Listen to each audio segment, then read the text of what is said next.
Again, this ceramic piece helps us to document the focus on war that comes from the world of the Mycenaeans. It is figure 427 in our book. It's a crater. A crater is a vessel that was used for mixing wine with water to basically dilute the wine to the appropriate level of alcoholic content and flavor. What matters most to us, I think, is the subject matter. It does depict a series of warriors, and just by its subject, we know the influence that war played on the society. In addition to that, though, again, it documents the fact that the Mycenaeans just, I'm going to say, didn't have time to invest in creating very skilled artists or creating and defining their own artistic tradition. If you take a look at those warriors, they are duplicated one after the other, and they're not terribly refined people. If you get a close look at their noses, you're also going to see those may be the world's largest noses. All of them are alike. All of them are marching in the same direction, and I assume they're headed for the battlefield. There is only one figure that is different, and that figure, a little bit hard to see, is located right over here on the edge. And what that is a female, and what she's doing is waving to them. It's like she's waving and saying, "Have a good war, honey." This is a document in many ways for the core concept that the Mycenaean civilization was based upon a warring aristocracy, and that does show up in their art. Again, I am not saying the Mycenaeans are not important, because they're terribly important. But I am saying that they did not dedicate time and resources to creating an art style of their own, or to creating artistic workshops that could improve the quality of the art they had. Let's just take a look at a couple samples that'll give us perhaps a better feel for that. In those grave areas, in the grave circle of the Mycenaeans, the excavations revealed a series of objects and clearly showed influence from the Minoans. Some of those objects were actually created by Minoan artists.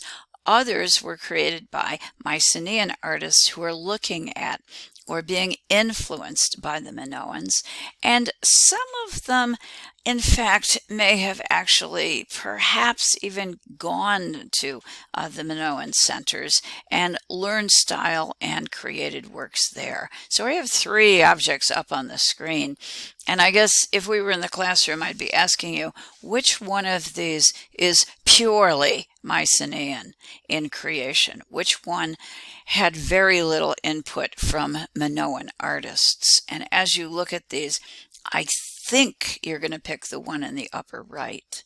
Then we would want to find the one that is Mycenaean but does have more Minoan influence, and I think we would pick the one on the left. Okay, those are 2 octopus vessels. Well, I think that's what that is. The object that's on our right, it's a kind of sad-looking sea creature, a little bit, in fact, hard to identify. It also lacks the energy that we found in the octopus vessel that was crafted by the Minoans. The way in which it's easy to identify the work on our right, as well as the work on the left, as being associated with the Mycenaeans, is that both of them are very symmetrical. The sea creature now has its body directly along an axis, and all of the tentacles also are symmetrically located around it. The one on the right is lacking in energy, and I'm going to say grace and delicacy as well. The one on the left, it's symmetrical, but at least this does seem to carry over a little more influence, perhaps a little more exposure to the style and the flavor of the Minoans. So it's closer to the source, but it's still Mycenaean.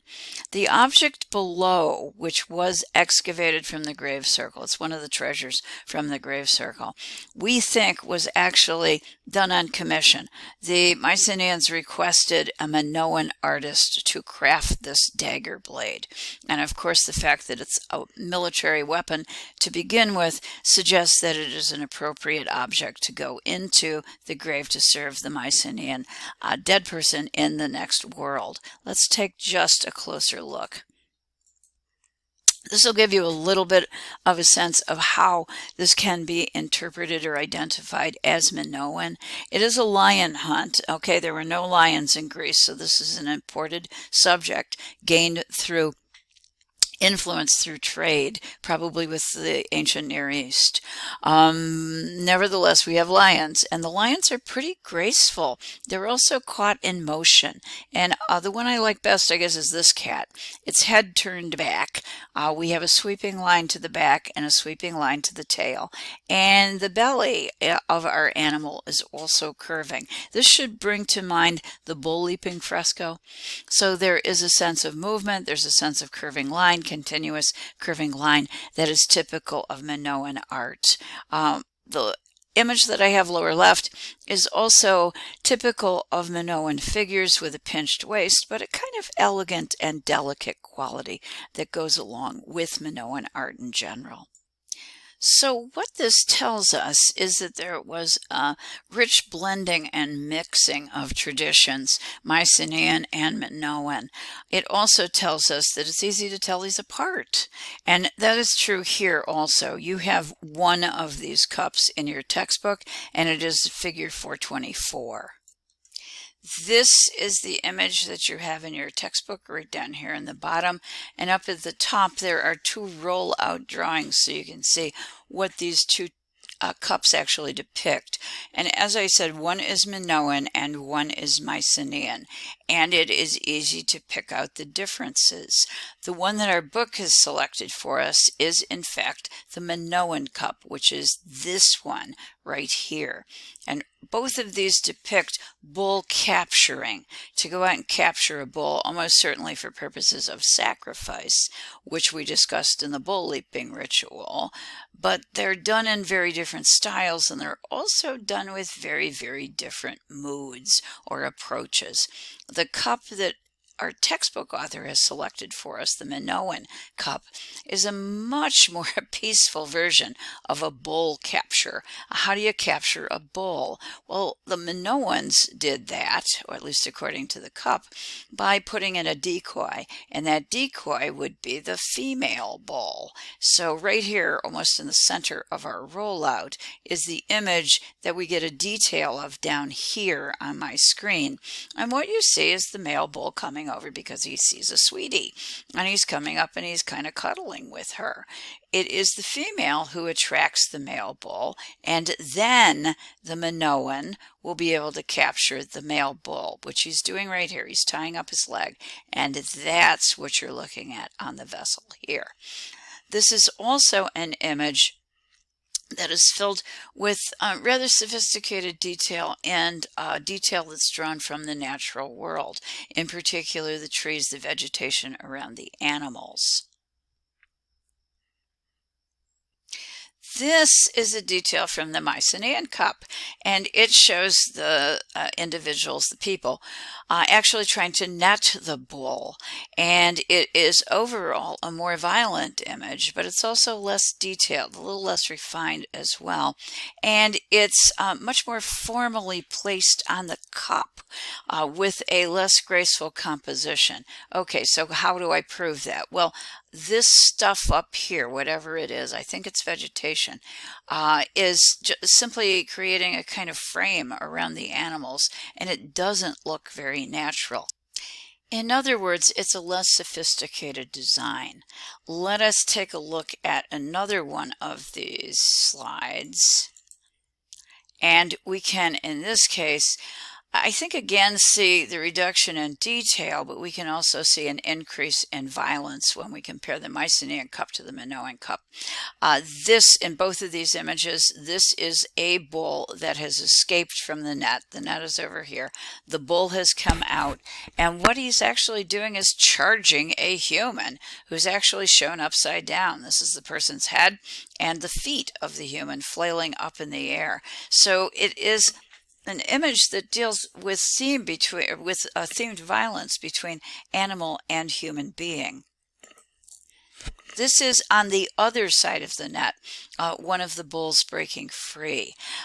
This, I think, is a little more successful in terms of conveying movement and a convincing scenario or a narrative, but nevertheless, it too is extraordinary in terms of its action, and action that is based upon violence that would be typical of what we might expect from the Mycenaean artists in general. I have just spent a great deal of time telling you about Mycenae and how bad its art is, so I best come up for a good explanation of why we are giving the Mycenaeans so much airtime. They are incredibly important to the future of what's going to happen in this region. The Mycenaean civilization will collapse under the assault of outsiders coming into the region, and the date we usually pick is somewhere around 1200 BCE. Following the collapse of Mycenae, there will be no central authority. The economy will collapse, the population will decline. People who once knew how to write will no longer use writing. It will be a period that does qualify as a dark age, and it's going to last, depending on your opinion, 200 to 300 years. In that time period, I'd like you to imagine people passing on traditions through oral means, through oral tradition, basically, through storytelling. Those people sitting around campfires, and what is it that they are talking about in their stories? They're telling the next generation about the great accomplishments on the battlefield of the Mycenaeans, and they're talking about the heroes of the Mycenaeans, their skill not just in the battlefield but also in the hunt and also in athletics.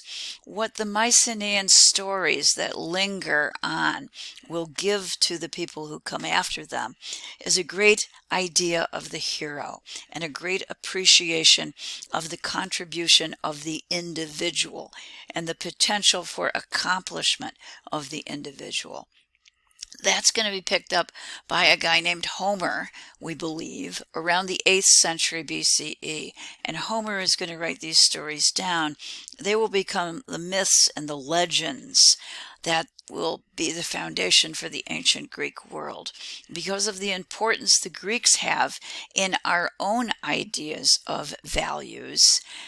The Mycenaeans remain incredibly important even to us today because through Homer, who recorded their stories, the great Mycenaean heroes will help to shape our ideas of what a hero truly is.